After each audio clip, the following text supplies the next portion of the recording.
Ladies and gentlemen, good morning, welcome back to the channel, welcome back to the vlog, and welcome back to the beautiful, beautiful state of Utah. In today's video, we got Jeep mods, we got R8 performance upgrades, and when I say performance upgrades, I'm kind of sort of stretching the truth, but not really. We should see horsepower gains today. The Lamborghini is getting some upgrades of her own, so I think we're gonna start with the R8 first, then the Wrangler, and in this box, we will unlock major horsepower gains. But first, I need to remove the ski box and the ski rack. I know, trust me, I'm right there with you. Can I get a unanimous sigh of disappointment? Aww. In my last episode, I kind of sort of triggered the squad. There were a couple of you guys that were a little bit upset that I was doing too many claps and too many snap transitions. Well, on that bombshell, wait for it. Scissors, we found them. Scissors. As you know, kids, always cut away from yourself. I'm cutting toward myself because I'm a highly trained professional.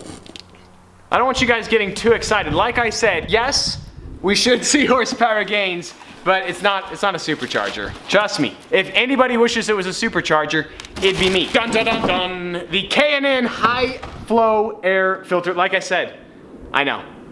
Can I get a unanimous sigh of disappointment? Aww. The K&N air filter was, this does not have the price on it. It was like 220 bucks, maybe, give or take.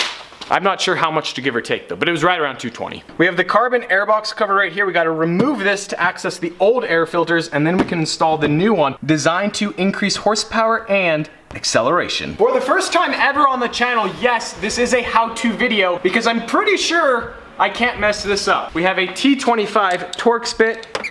Lefty loosey, righty tighty. If I'm right, which I am right, carbon fiber airbox cover has been removed. I'd imagine by now you guys have probably seen the video where I took the R8 out to the dry lake bed. Yeah. How do we say this?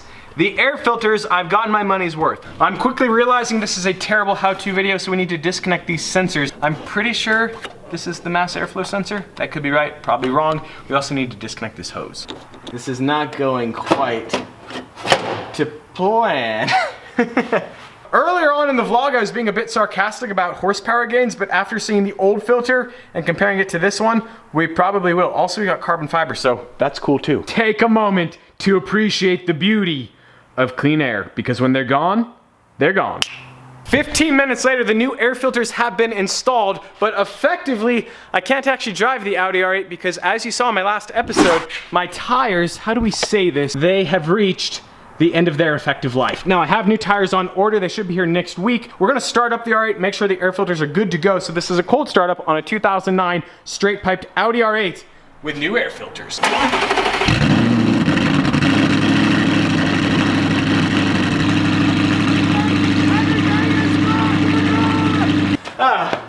Like I've always said, I wish you guys were here to, wait, cut, take two. I wish you guys could listen to this car in person because it is deafeningly loud.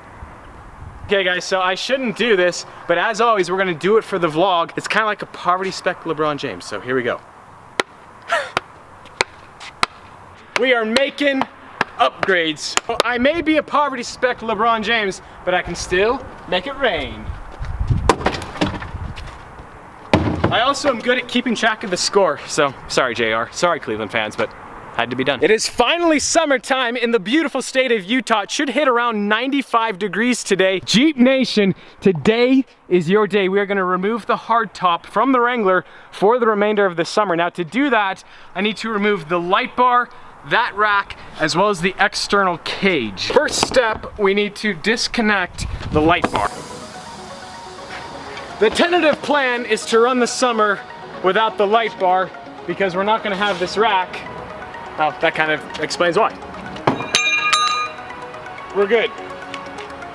We're good, I think. Kids, don't try this at home. Step 2 is complete. Halfway home, baby. 5/8. It's getting so hot. Major fatigue is setting in. I just realized there's 9 pieces, not 8. 6/9, or 2/3 for you mathematicians. I just realized there's 10 pieces. Dehydration is starting to set in. This latch right here, this latch over here, this latch over here, these as well. Yeah, that's all we need. One panel, two panels. Soon I'm gonna remove all 4 doors, probably in a couple weeks. Need to remove this too, need the socket for that. Gonna do that soon, and when I say soon, I have no idea. Also, excuse my mess, I got these 5 Wrangler tires. If anybody is interested in these, they are for sale. They're the stock Sahara wheels and tire combo. This was the spare one. You can see the tread pretty much was never used, whereas these bottom 4 don't have too much life left. Now, if you're interested, there's a couple caveats. The first thing, you have to live in the greater Salt Lake area, and I will not be shipping these. You have to come pick them up, 350 bucks or best offer, DM on Instagram. Okay, we're doing something, I don't know what. Scratch that, I know exactly what we're doing. So the R8 is effectively useless right now with the tire situation. We're gonna park it where the Lamborghini is. We're gonna move the Lamborghini outside because we're meeting up with a bunch of supercars. So yeah, we're taking the Lambo. I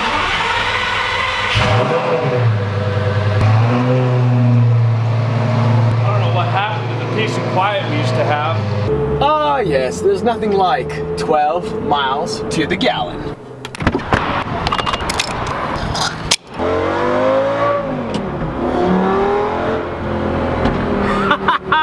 She gets angry in the early afternoon. The Ferrari 360, we got the GT3, we got the, oh nice, whoa, we got a whole group. I don't know, I wasn't paying attention, I was checking out all the cars. We're going somewhere, more to come. We're at the gas station. Hydration's essential, but you know what's more essential? Wow. Blue Bunny. We'll be having a full and comprehensive review of this shortly. I'll be the first to admit, I make mistakes, but you know, if you make a mistake and you ask for forgiveness, it's all right. So we got the Neapolitan Blue Bunny. Oh, he did have safety. If you like Porsches, today is your day. We got the GT3 RS, we got the GT3, we got the Turbo S, and we got the 4S right there. All these cars have flat 6s and they all sound ridiculous. I can't say with 100% absolution, but I think Mikey might accelerate.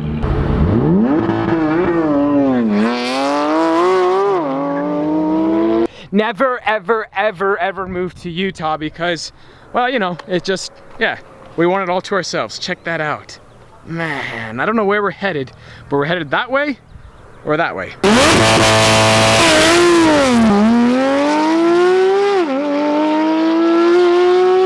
If you love beautiful roads, welcome to the beautiful state of Utah.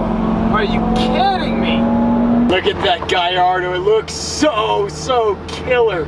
The Gallardo has some front radiator fans and it creates basically a dust devil around the entire car. Most likely these are gonna be some mild accelerations with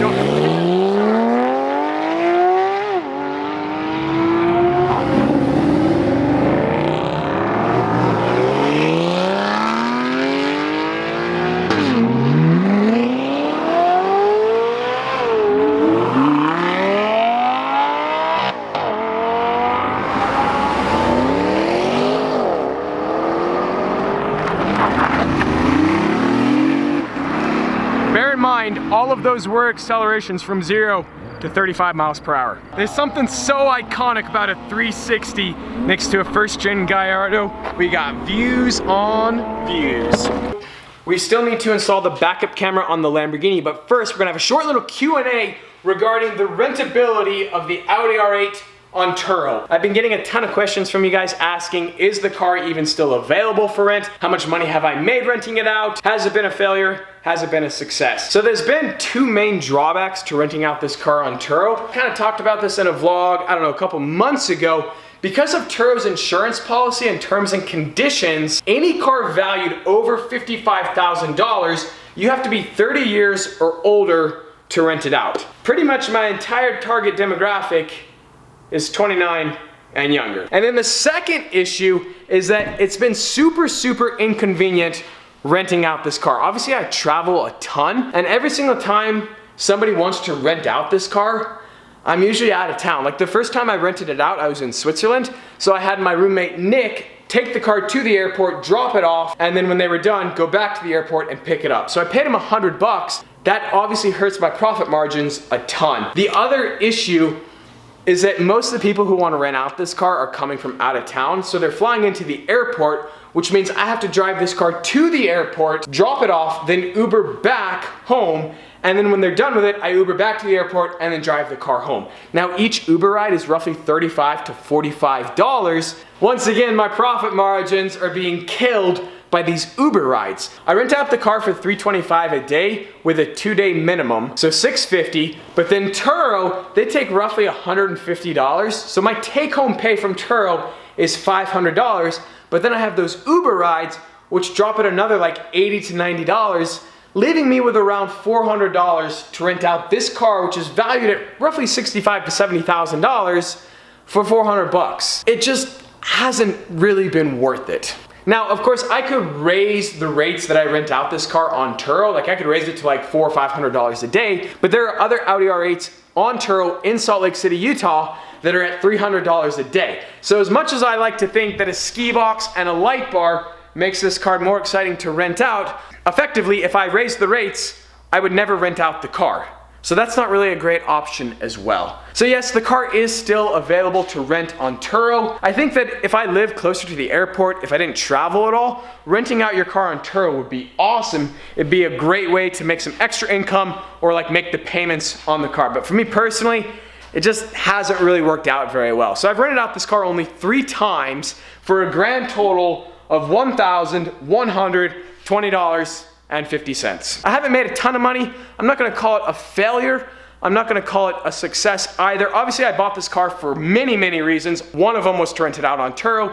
The main reason was to have a car that I could rack up miles on because I was driving the Lamborghini so much. On that bombshell, it's time to install a backup camera. This is the backup camera plate you've seen many, many times, and the bracket I was missing goes on just like so, and this is what's gonna hold the backup camera in place. Surprisingly easy, the backup camera is all hooked up. Now before I mount it on the underside of the wing, I wanna make sure that the camera is right side up, because if it's not, well, that means it would be upside, obviously, never mind. Come on, baby. Bam! That's how we do it. My goodness, what an awesome, awesome day in the beautiful state of Utah. We got so much done. As always, I hope you guys enjoyed it. If you did, like squad. Be sure to smash that like button. But just like that, this vlog is over, and I'm out.